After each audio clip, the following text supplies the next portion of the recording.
Une enquête est ouverte au CHU de Nantes. 3 patients traités pour des lymphomes sont décédés la semaine dernière. Un 4e est dans un état grave. Ces 4 adultes étaient soignés par chimiothérapie. Les conclusions de l'enquête seront connues sous 7 jours. La Cour d'assises de Loire-Atlantique a condamné Yannick Louendé Botelho à la prison à perpétuité ce jeudi. Il est reconnu coupable du viol et de l'assassinat de Marion, 14 ans. C'était en 2012, Claire Villalon. C'était un verdict très attendu. Après plus de 8 jours d'un procès éprouvant, c'est un vrai soulagement pour la famille de Marion. Maintenant, on est vraiment soulagés et j'espère pour elle que si elle nous voit de là-haut, elle y pense, qu'on a fait tout ce qu'on pouvait. Il n'y a que ça qui peut nous faire aller mieux déjà. Et on n'imaginait pas autre chose. Je crois qu'on serait tombé par terre s'il y avait autre chose. Elle mérite au moins ça. On lui doit au moins ça. Pendant les 8 jours de procès, le débat s'est concentré sur la responsabilité pénale ou non de Yannick Louendé Botelho. Finalement, la cour d'assises a estimé que l'accusé était atteint d'un trouble psychique ayant altéré son discernement, mais sans accorder une diminution de peine. Il a fallu 4 expertises, il a fallu des audiences, il a fallu une famille qui tenait bon dans les moments les plus rudes pour que cette décision soit rendue. Et c'est à elle que je pense d'abord. Yannick Louendé Botelho est donc condamné par la cour d'assises de Nantes à la perpétuité réelle, avec une peine de sûreté de 30 ans. Aucune réduction de peine ne pourra donc être accordée. Une condamnation rarissime, mais sans surprise pour les avocats de la défense. C'était évidemment préparé à un tel verdict, puisque c'était la peine qui était requise par l'avocat général. On avait évidemment espoir que la décision soit tout autre, compte tenu des arguments qu'on avait présentés. Yannick Louendé Botelho a désormais 10 jours pour faire appel. Pour le moment, il n'en a pas exprimé le souhait.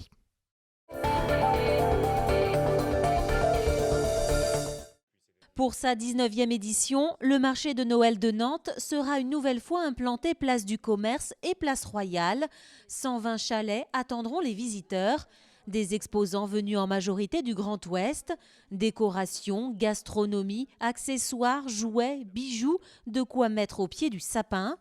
Et pour voir le Père Noël, il faudra d'ailleurs attendre le samedi 3 décembre. À partir de cette date, il sera présent pour des photos gratuites les mercredis et les week-ends, ainsi que la première semaine des vacances scolaires. Des animations musicales sont également prévues tous les vendredis, samedis et dimanches. Et si les chalets fermeront le 24 décembre, le manège restera ouvert, lui, jusqu'au 31.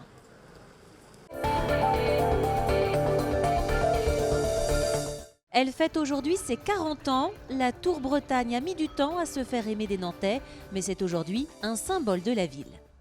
Nous sommes en 1971. L'ancien quartier du Marchis, l'actuelle place de Bretagne, est alors en pleine mutation. Un grand chantier de rénovation qui va prendre un tournant spectaculaire. C'est le début de la construction de la Tour Bretagne. Commandée par le maire d'alors, André Maurice, elle est imaginée par l'architecte Claude Devorcine. Le paysage nantais va alors profondément changer avec cette tour de 144 mètres de haut. Elle va dominer toute la ville et susciter pas mal de critiques du côté des Nantais, car ces 32 étages ne plaisent pas à tout le monde, et surtout pas à l'écrivain Julien Gracq, qui l'a décrit plantée toute seule agressivement, comme le pieu de Dracula au cœur de cette ville vampirique. Un monstre de 80 000 tonnes de béton et d'acier qui est inauguré le 18 novembre 1976. Les débuts sont difficiles, la Tour Bretagne est boudée par les entreprises et les commerces en raison de ses loyers trop élevés. Et pourtant, elle va peu à peu s'imposer et séduire les nouvelles générations. Aujourd'hui, elle est même au top de la hype grâce au Nid, son bar perché tout en haut. Et puis l'histoire de la Tour Bretagne a également été marquée par des exploits techniques tout d'abord, avec ce spectaculaire héliportage en novembre 2014. Des exploits sportifs également, à l'occasion de la Tower Run en juin dernier, 800 coureurs sont partis à l'assaut de ces 700 marches. Et puis en 2012, un parachutiste saute du sommet de la tour, une opération aussi spectaculaire qu'illégale. Aujourd'hui, la Tour de Bretagne est un phare dans le paysage nantais, qui l'aurait cru il y a 40 ans.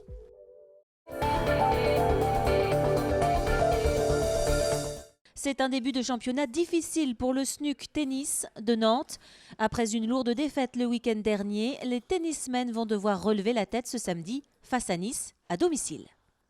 2 mois et 5 matchs pour se maintenir. Promu la saison dernière en 2e division nationale et maintenu à l'issue de l'exercice, la tâche des tennismen du SNUC s'annonce un peu plus compliquée cette saison. La perte de Lucas Poulain, l'un de ses hommes forts, parti aux États-Unis, et une défaite inaugurale à Toulouse, 6-0 le week-end dernier, mettent l'équipe nantaise dans une position bien inconfortable et déjà au pied du mur face à Nice ce week-end.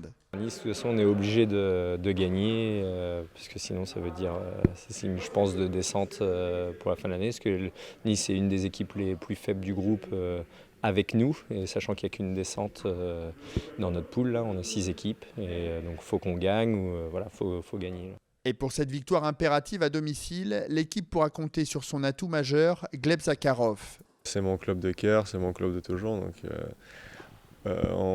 moi personnellement je vais tout donner pour essayer de le maintenir en élite. Première balle samedi à 10h au stade Pascal Laporte.